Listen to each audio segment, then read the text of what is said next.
So, welcome to SleazyCatGaming. This is Sleazy, and today we are playing our very first playthrough, and we're playing Starsector. So, Starsector is one of my favorite mods. It's a space game. It's a it's a role-playing game. It's pretty fun, sandbox. But today we're gonna do a heavily modded play series. And by heavily modded, I mean I just have a lot of mods installed, and the biggest one is the Nextralin mod. So let's go ahead and get started. So we are playing in normal sector size, mixed sector H, and our name is Sleazy. Nope, I spell it right. Sleazy Cat. Bam. And let's see, our image. I kind of had an image already in mind, and it's this guy right here. So let's go ahead and continue. And so, kind of my role-playing aspect in this game is starting as this character where I am, someone who grew up poor, someone who lived in the slums, and did any kind of jobs in order to make some money to buy his own ship and get off planet and start his real dream. And his real dream is to command big fleet, his name known throughout the universe, and start his own empire per se. And you all start from somewhere, and this is our starting. So so with the Nextralin mod extension, adds a lot of settings and a lot of different things you can do with factions, and it basically kind of adds a 4x, like I say, essentially a 4x extension to the game. So let's go ahead and get set up, and so we're gonna one of the first things we're gonna do is we're gonna do the starting mod. So we're gonna do a moderate, and pretty much leave everything else default. We don't want to really change anything else besides that. So let's go ahead and proceed. We're gonna start our own. So we're gonna do a free start. So we're not gonna be tied to any faction or have our own starting faction. So it's just us. And then for ships, we're just gonna start with one ship, and there's a particular ship I want to start with is, just this Brave here. So we're going to go ahead and select it. Some water. So we're going to go ahead and I'm going to do custom start. So let's see. So we're going to do navigation, start game. Go ahead and start it.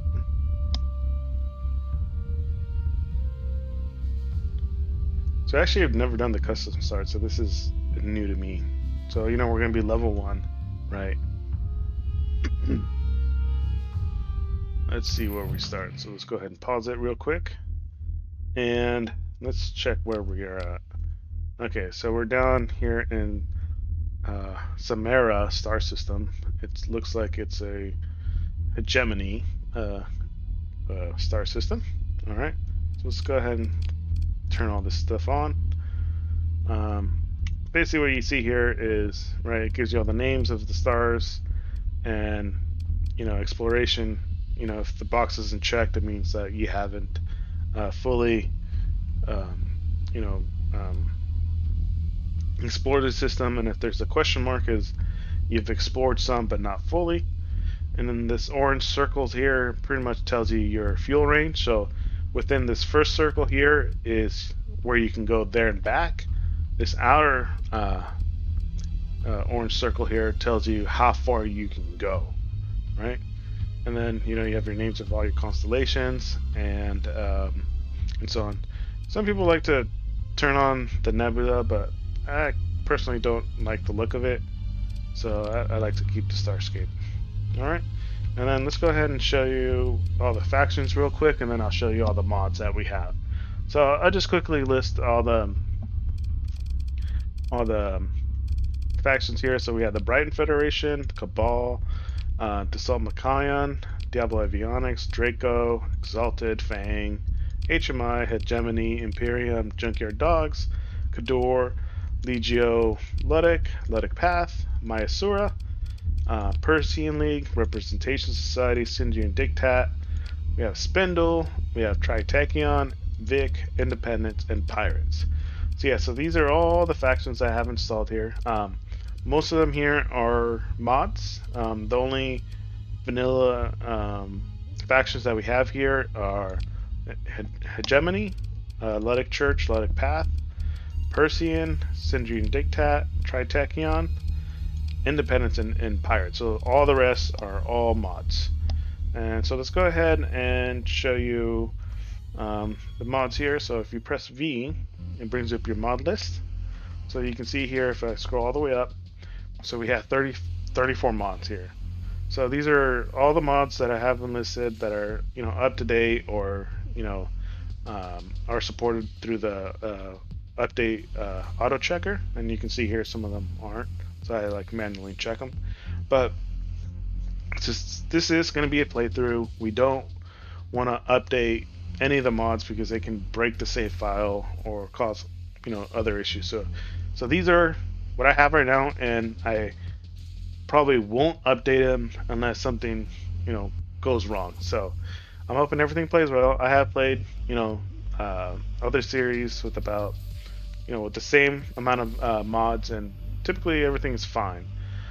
You do get some chugging along towards the end of the game, but that happens all the time. So these are all my mods here. I will leave a list down below, so you can go ahead and check them out. And I'll do my best to put links on them too, if you guys like any of these mods. And I will go through some of them, but most of them are faction mods with some some supports mods here. But most of them, are just normal, faction mods with some ship mods as well. All right, so let's go ahead and check it out. So this this first episode is pretty much episode 0, kind of laying out the groundwork of what the series is going to be. So we checked the mods, we checked our characters, right? So here's our character. We have 20,000 credits, and if we hit F, we can see our ship here. So here's our little Brave escort frigate. It has a compromised hull, so we have some hull damage. Not too bad, but excuse me. Early on, we're not going to be doing a lot of fighting. We're going to be small, we're going to be fast, and we want to get in and out of areas, right? So I'm going to show you one of the mods that I do have on that I ain't going to be using a lot. Is if I go to Intel, come down here to commodities, is this commodity mod.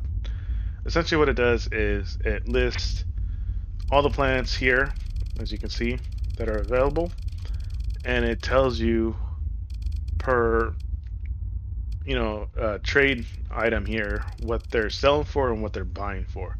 So early on, a good way to make money is recreational drugs. So if we go to recreational drugs here, I can see here, so these are the buy tab here. So you can see here Cocytus, Vic, and the Imperion system has the best price available right now, and you can see here everything here, right? And so if I travel to Cocytus, it's just 4.3 light years away, so it's pretty close, right? Or you have here the Tortuga station, it's owned by the pirates, and the Genoa system is 4 light years away. But because they are pirates, they are going to be hostile towards us, and so with one ship, it's going to be very dangerous. So let's say we go to Cocytus and we buy drugs, and then you can see here with the Darionk mining station, they have a deficit of over 1,600 demand, and the price of 600 units. 600 credits per unit, right? So that's a pretty good price. So we can buy them for 154 roughly, right? That's not including taxes, and then sell them for roughly 600, right? Not including taxes or tariffs, right? So this is a good way to kind of see where things are selling, and see where you can make some, some good money, right? But this is, it is a supply and demand market. It is live, meaning that the NPCs are trading in real time in the game. So you know, I could buy the drugs, for example, here, right, and get them for roughly about that price, and I, start to travel over here. But by the time I get there, someone might have already sold them the drugs, and the price drops, right?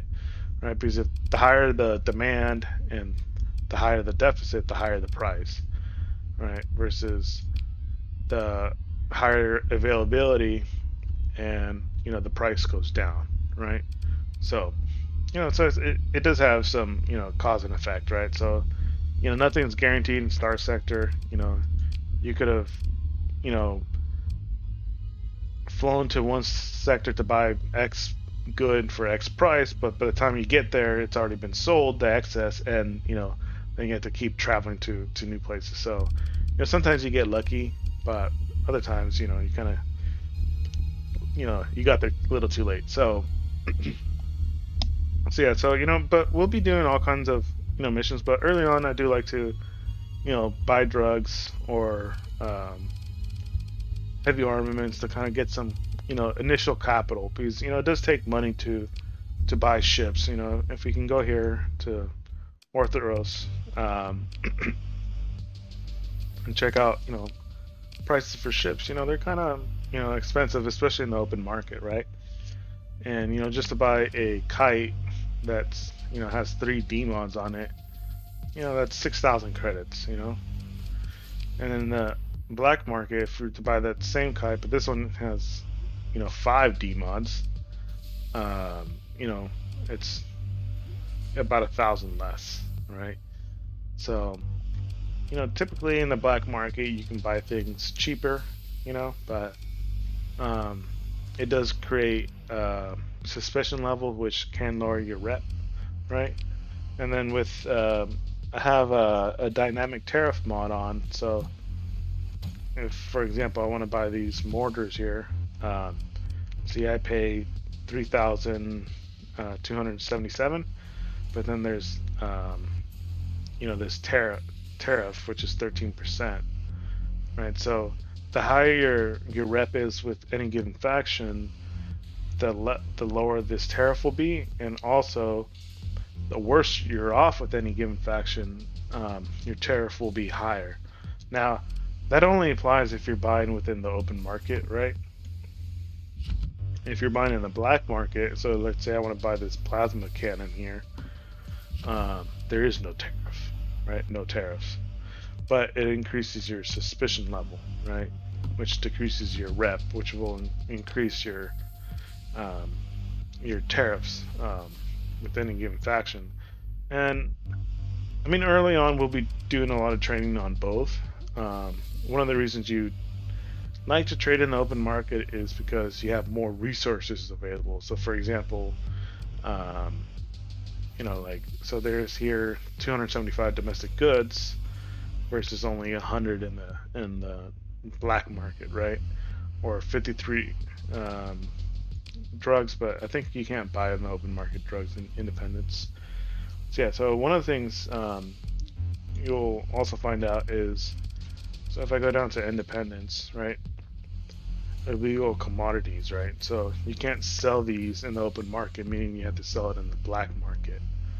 And one of the ways to do that is to have your transponder off, you know, but that will, alert, the faction to illegal activity. So I'll show you guys and how I go about it. But this game's a lot of fun, and I'm really excited to do this, and I really can't wait to get into it. So in the meantime, I'm gonna quickly just reorganize my little hot tab here, and let's see.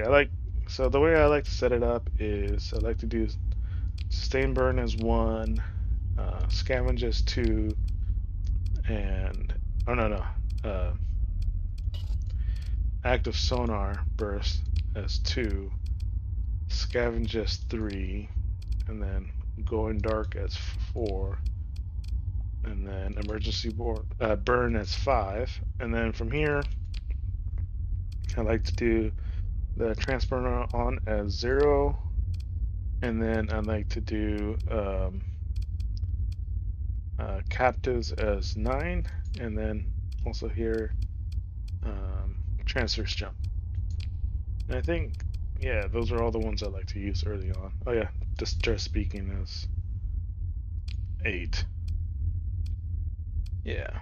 Well, let's switch these around. We'll do that distress and that captives. Cool, perfect. So yeah, so so this is, like I said, this is just introduction to the first episode, or this is the episode 0, just kind of laying out the foundations of what we want to do. And I'm really happy to do this, and I can't wait. If you guys have suggestions or any questions, go ahead and leave them down below. I really do hope you guys will like this series and like my videos. If not, then that's all good. So yeah, go ahead, leave comments down below, leave a like, I really appreciate it. Subscribe, that's also appreciated. And I hope you guys enjoy this, and I'll catch you guys later. Bye.